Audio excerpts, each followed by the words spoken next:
Il faudrait que le flegmatique, chaque fois, fasse un effort pour participer aux décisions. Qui ne vont même pas voter souvent, et quand ils doivent voter, ils votent bulletin nul. Ils vont jusqu'à au bureau de vote sans savoir quel président élit ou quelle personne. Ils n'aiment même pas ça. C'est-à-dire choisir. C'est pas ça que les autres n'ont qu'à choisir. Et lui, il aime souvent, subir.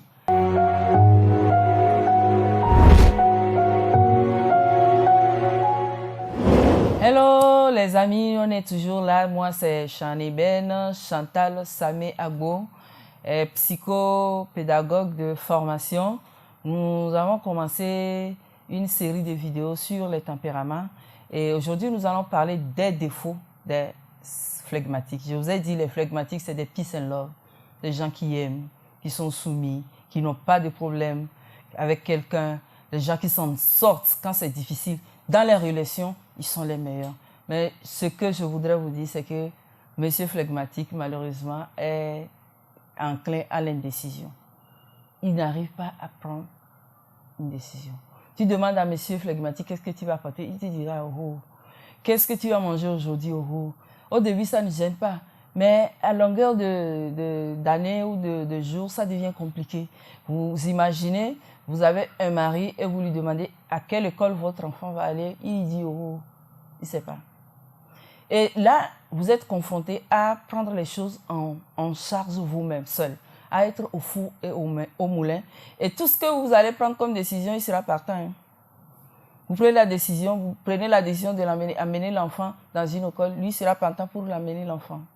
Mais ne lui demande pas quelle école vous allez choisir. Le choix, c'est son problème. Le choix, c'est son problème. Toujours son problème. Et des fois, ça fatigue. Hein, ça fatigue dans une relation. Donc, il faudrait que le flegmatique, chaque fois, fasse un effort pour participer aux décisions. C'est ceux-là qui votent et souvent, qui ne vont même pas voter souvent. Et quand ils doivent voter, ils votent bulletin nul. C'est-à-dire, jusque-là, ils vont jusqu'à au bureau de vote sans savoir quel président élit ou quelle personne. Ils n'aiment même pas ça.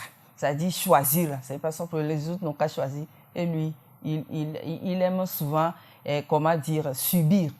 Et ce n'est pas intéressant. Il faudrait quand même qu'il arrive à être aussi actif. De nature, il est spectateur.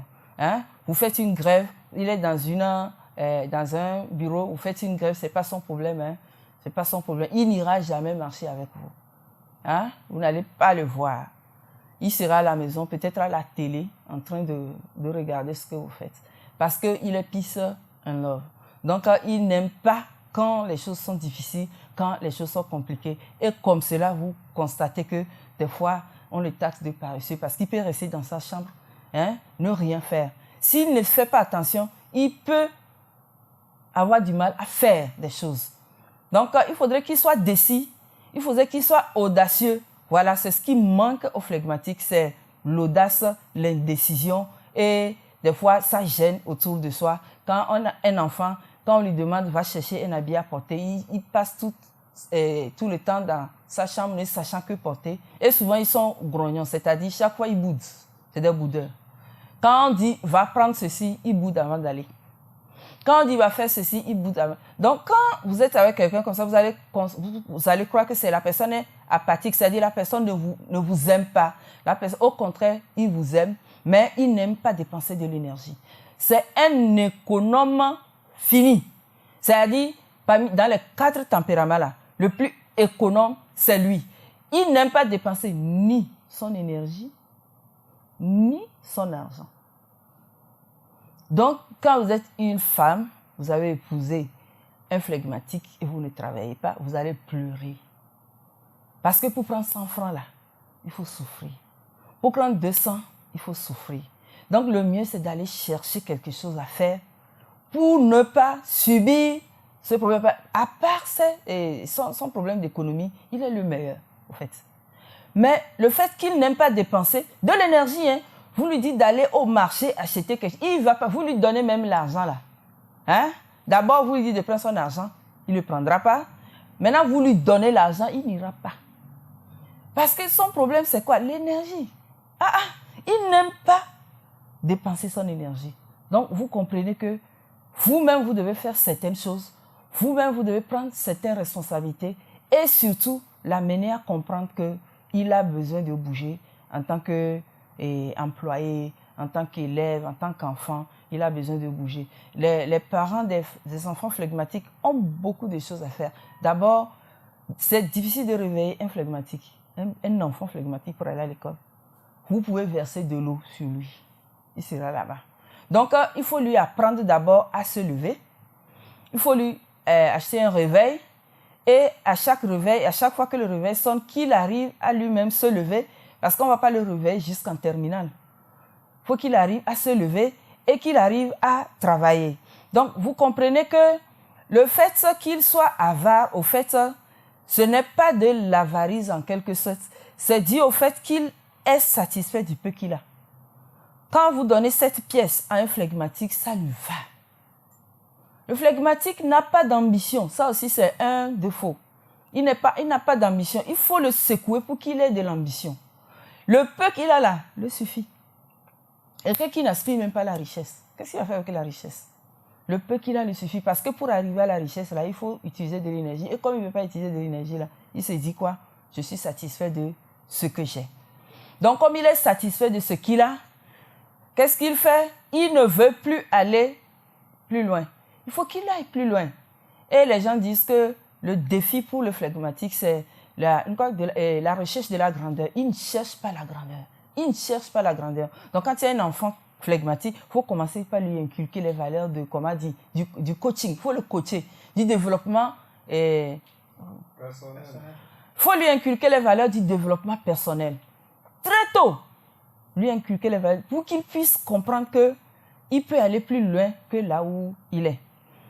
Il est, au fait, les gens disent qu'il est partisan de moins d'efforts. Je lui dis, il n'est pas partisan de moins d'efforts. Il n'aime pas dépenser son énergie. Et vous savez, quand le flegmatique va faire un choix, il prend son temps. S'il vous plaît, si vous connaissez un flegmatique, venez me dire que son conjoint n'est pas beau ou belle. C'est des gens qui prennent le temps parce qu'ils ont l'art en eux. C'est-à-dire, le mélancolique aime créer. Eux, ils aiment admirer, voilà. Ils n'aiment pas trop créer, forcément. Ils créent, hein? Ils ont des idées, de bonnes idées, très bonnes idées. Des fois, d'ailleurs, je peux dire qu'ils créent. Mais ils préfèrent quoi? Admirer le beau. Quand le flegmatique est devant le beau, c'est pourquoi le flegmatique ne peut rien faire qui ne soit pas beau. Parce que le beau est dans sa nature. Donc, il admire le beau. Il sait reconnaître l'harmonie des couleurs. Quand tu passes devant un flegmatique, il sait en même temps si tu sais t'habiller ou tu ne sais pas t'habiller, même si lui-même, il ne se bat pas pour ça, pour s'habiller décemment comme il le faut, mais il connaît le beau. C'est pourquoi ils aiment quoi? Ils prennent le temps pour faire le choix. Parce qu'ils doivent prendre la meilleure des femmes, la femme la plus belle. Maintenant, supposons qu'ils aient épousé une femme ou bien un homme qui soit beau. Quand la femme va venir maintenant dire, je vais acheter une mèche de 50 000. Il se demande, cette femme à quoi? Elle est déjà belle. Vous comprenez le raisonnement? Ce n'est pas qu'elle veut donner l'argent, elle ne veut pas, hein? Mais il se dit, mais elle veut quoi encore? Moi, je suis satisfaite d'elle. Donc, parce qu'ils sont satisfaits des choses, ils n'aiment pas changer les choses. Ils sont toujours là, dans le quoi? Dans le routinier. Ils n'aiment pas changer des choses. C'est des conservateurs. Quitter un mode pour un autre mode, ça les fatigue. Parce qu'ils vont avoir à dépenser de l'argent et de l'énergie. Ils ne veulent pas. Quand ils sont dans un groupe de travail, qu'est-ce qu'ils font? Ils sont toujours là à ralentir le travail, c'est-à-dire à toujours ne pas vouloir qu'on fasse peut-être quelque chose, qu'on passe d'innovation à innovation. Ils préfèrent ce qu'il est. Donc, quand vous voyez des chefs de service qui refusent d'amener des créativités, par exemple, c'est des flegmatiques parce qu'ils ne veulent pas dépenser de l'énergie, pas parce qu'ils sont avares. Ne les taxez pas d'avare, c'est parce qu'ils ne veulent pas dépenser d'énergie. Et c'est des gens qui sont contents de ce qu'ils sont. Donc, voilà les défauts de notre ami flegmatique, peace and love. Il faut le secouer, il faut le faire sortir, il faut qu'il prenne des décisions et il faut qu'il mette ces décisions en exécution. Donc, si vous voulez encore plus d'informations, il y a le livre « Mieux se connaître nos tempéraments ». Vous rentrez dans notre inbox, Chaneben, Facebook, et vous allez être servi. Que le Seigneur vous bénisse. Vous savez, pour les chrétiens, je peux dire qu'on peut améliorer son tempérament par la prière. On va en parler dans d'autres vidéos. Merci beaucoup.